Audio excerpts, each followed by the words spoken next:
Hello, I'm Brian Jenkins, Vice President of Business Development for Ceres, here with Alan Rohrbach, the President and Lead Analyst of the Capital Markets Advisory, Rohr International. Alan, as a veteran market advisor, what do you say to new traders or even those with some experience about how to be more effective? You know, Brian, I'm so glad you started with that question.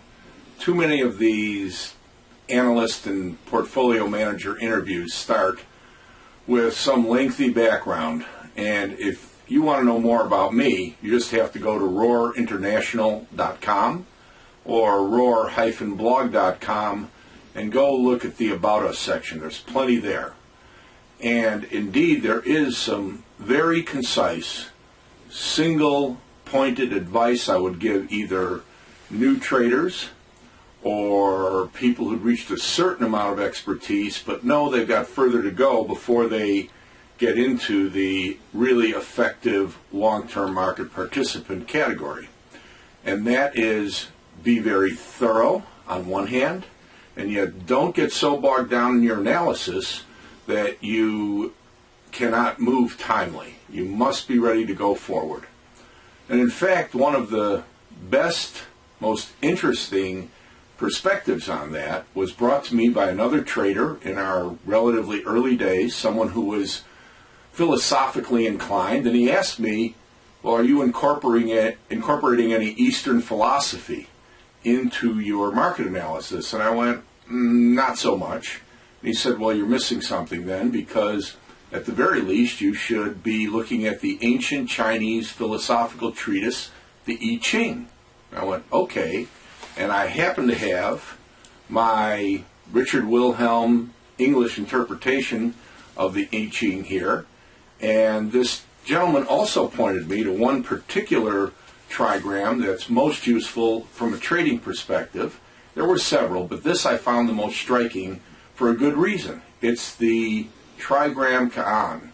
And Kaan is substantially representative of water, the abysmal. You go, well, that's fairly calm and flat, but it's also deep and dangerous, and it speaks of the abyss in which water might flow.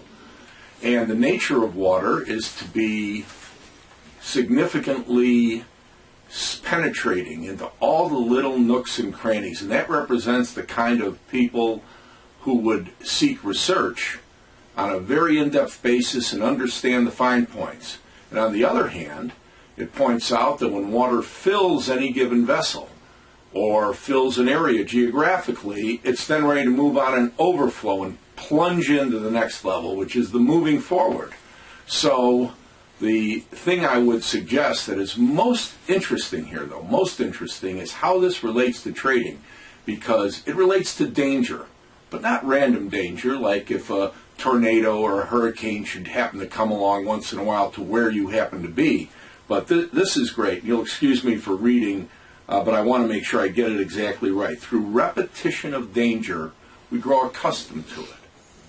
What could be more relevant for traders than to know, which they all, I presume, understand, you're entering into something that has an element of danger, and through repeated practice at it, you become accustomed and you become acclimated to it. And then, of course, it's about being able to act, and I love this further part of the translation. In danger, all that counts is doing what is necessary. Thoroughness. And there's your look at being thorough, but then that you carry out all that needs to be done in order to move forward, and therefore not perish by tarrying in the danger. For me, that's a wonderful metaphor for the flow of the markets, and we're all standing in it and need to understand how we want to act and be cautionary, be observant, certainly understand the dimensions of what you're dealing with. When the time is right, you must be ready to move forward, to enter new potentials or to manage risk in positions you're already in.